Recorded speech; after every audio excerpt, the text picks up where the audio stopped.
السلام علیکم، میں ہوں شاہین اور آپ دیکھ رہے ہیں آشیانہ شاہین کا۔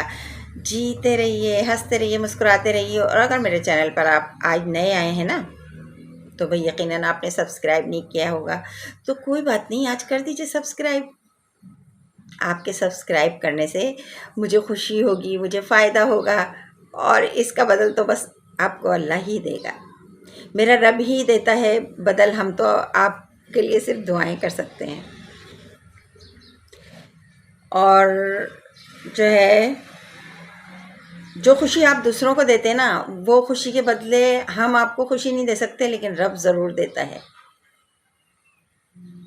تو میں آپ سے اتنی درخواست کروں گی کہ مجھے خوش کر دیا کریں، اگر میرے چینل پر نئے آتے ہیں تو مجھے جو ہے نا سبسکرائب کر دیا کریں، اور میری باتیں پسند آ جائیں تو لائک بھی کر دیجیے گا سننے کے بعد۔ آج میں جو واقعہ سنانے جا رہی ہوں نا، وہ ہے حضرت داؤد علیہ السلام کے زمانے کا، کہ حضرت داؤد علیہ السلام کا زمانہ ہے، ایک خاتون ہیں، بیوہ ہیں، چھوٹے چھوٹے بچے ہیں، اور وہ سوت کاٹتی تھی چرخے پہ نا۔ سوت پہلے زمانے میں کاتا جاتا تھا، اور اس کو لے کے لوگ بیچ دیتے تھے، اور اس کے بعد گھر میں کھانے پینے کا سامان لے آتے تھے۔ تو وہ خاتون بھی بیچاری رات بھر سوت کاٹتی تھی، کاٹتی نہیں کاٹتی تھی، کاتنا کہتے تھے اس کو، کہ سوت کو کاتنا۔ تو سوت کاٹ کر وہ لے کے جا رہی تھی، ٹوکری سر پر تھی، بیچاری بہت پریشانی کے عالم میں تھی، غربت کا زمانہ تھا، سوچ رہی تھی کہ میں یہ لے کے جاؤں گی، پھر اس سے جو پیسے آئیں گے تو بچوں کے لیے کھانے پینے کا انتظام کروں گی، جیسے کہ وہ ہمیشہ کرتی تھی۔ لیکن آج کچھ یوں ہوا کہ جب وہ سوت لے کر نکلی نا، تو ٹوکری میں سے ایک گڈی جو تھی وہ ایک کوا لے کے بھاگ گیا۔ اب بڑی پریشان ہوئی کہ اس میں سے اتنا کم ہو گیا ہے یہ سوت، کہ جب میں یہ بیچوں گی نا تو اتنے پیسے نہیں آئیں گے کہ میں اپنے بچوں کو پیٹ بھر کے کھانا کھلا سکوں۔ رونے لگیں، پریشان ہو گئیں۔ پھر خیال آیا کہ میں حضرت داؤد علیہ السلام کے پاس جاتی ہوں، اور جا کر سارا ماجرا ان کو بتاتی ہوں کہ دیکھیں میرے ساتھ آج ایسا واقعہ ہوا ہے، تو میں شام کو اپنے بچوں کو کیا کھلاؤں گی۔ حضرت داؤد علیہ السلام کے پاس جا پہنچی روتی پیٹتی، حضرت داؤد علیہ السلام کو تمام ماجرا سنایا، اور کہا کہ میں تو روز کے روز مزدوری جو کرتی ہوں نا، بس خرچ کر دیتی ہوں، اتنے پیسے تو نہیں ہوتے میرے پاس کہ میں بچوں کو کچھ کھلا سکوں، اور آج کا مال تو کوا لے گیا، اب میرے پاس یہ بچا ہے، اس میں اتنی رقم نہیں آئے گی بیچنے کے بعد کہ میں اپنے بچوں کا پیٹ بھر سکوں۔ حضرت داؤد علیہ السلام نے اس کی حالت دیکھی، جو زار و قطار رو رہی تھی وہ عورت۔ تو حضرت داؤد علیہ السلام نے کہا اچھا تم ادھر بیٹھو، میں ابھی سوچتا ہوں تمہارے لیے کیا کرنا چاہیے۔ اب ادھر حضرت داؤد علیہ السلام اور وہ عورت باتیں کر رہے ہیں، ادھر کیا ہوا کہ وہ کوا جو تھا نا، وہ اس لے کے روانہ ہوا اس سوت کو، اور جا کے اس نے چونچ سے ظاہر تھوڑی دیر پکڑا، وزن برداشت نہیں ہوا تو ایک کشتی میں جا کے اس کو پھینک دیا۔ اب کشتی کا ماجرا سنیے کہ کشتی میں ایک سوراخ ہو گیا تھا،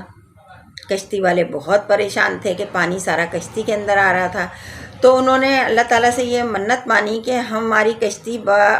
حفاظت ساحل تک پہنچ جائے، میرے رب کوئی ایسا انتظام کر دیجئے کہ ہماری یہ کشتی جو ہے نا پانی سے بھرنے کے بجائے ساحل تک پہنچ جائے کسی طرح، تو ہم 1000 دینار جو ہے نا تیرے نام کا دیں گے، غریب کسی بھی غریب کو دیں گے، تقسیم کر دیں گے تیرے نام کا، لیکن ہماری جانیں بچ جائیں۔ اب کوا جو تھا تھوڑی دیر اس نے چونچ میں لیا، ظاہر ہے کوے کے کام کی تو تھی نہیں وہ، اس نے وہ چونچ سے وہاں جب کشتی میں گرائی نا، تو وہ کشتی والے بہت خوش ہوئے، اور اس سوت سے سوراخ کو بند کر دیا۔ جب سوراخ کو بند کر دیا تو کشتی میں پانی آنا بند ہو گیا، جب کشتی میں پانی آنا بند ہو گیا تو کشتی ساحل سے جا لگی۔ جب کشتی ساحل سے جا لگی تو انہوں نے شکر ادا کیا، اور پھر حضرت داؤد علیہ السلام کا زمانہ تھا، لہٰذا وہ 1000 دینار لے کر حضرت داؤد علیہ السلام کی خدمت میں پیش کیے، اور پورا ماجرا بتایا کہ بھئی یہ واقعہ ہے۔ وہیں وہ خاتون بیٹھی زار و قطار رو رہی تھی، کیونکہ شام کے کھانے کا کوئی انتظام نہیں تھا، نہ ان کے لیے نہ بچوں کے لیے۔ تو حضرت داؤد علیہ السلام نے ان خاتون کی طرف دیکھا اور کہا دیکھا اللہ تعالیٰ کی حکمت کیا ہے، تمہیں آج وہ اس سود کے بدلے اتنے پیسے نہیں دینا چاہ رہا تھا میرا رب، کہ تم صرف کھانے کا انتظام کرو۔ تم وہ سود بیچتی نا تو کوئی 1000 دینار کا تھوڑی بکتا، وہ تو تھوڑی سی رقم تھی جو تم بچوں کو کھانے پہ خرچ کرتی، لیکن میرے رب نے کیسی حکمت کی، آ گیا ہے کوا، میرا کوا بھی بولنے لگا ہے آ کے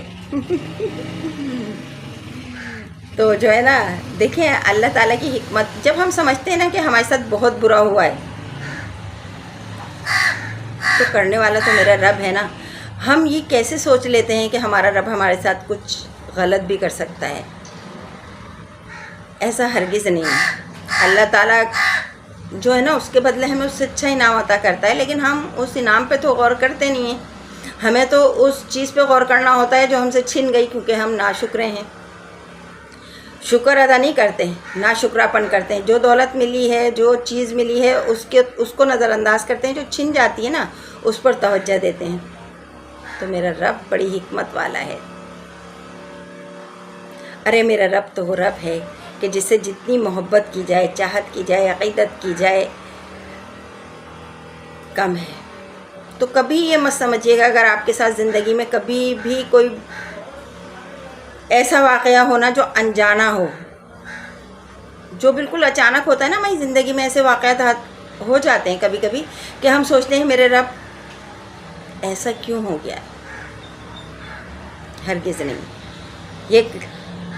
یہ مت کہیں، یہ مت سوچیں، بلکہ یہ کہیں میرے رب میں تیری رضا میں راضی ہوں۔ اگر میں یہ کام کر لیتی نا تو وہ میری رضا ہوتی، میری خوشی ہوتی، لیکن اب جو کام ہوا ہے وہ تیری رضا سے، تیری خوشی سے ہوا ہے، تو میں اس سے بڑھ کر زیادہ خوش ہوں کہ جو کام میری خوشی سے ہوا ہوتا۔ آج کے لیے میرے خیال میں اتنا ہی، زندگی رہی نا تو انشاءاللہ تعالیٰ پھر ملوں گی اسی طرح آپ کو اچھی اچھی پیاری پیاری خوبصورت باتیں بتاتی۔ آج کے لیے اتنا ہی، اللہ حافظ۔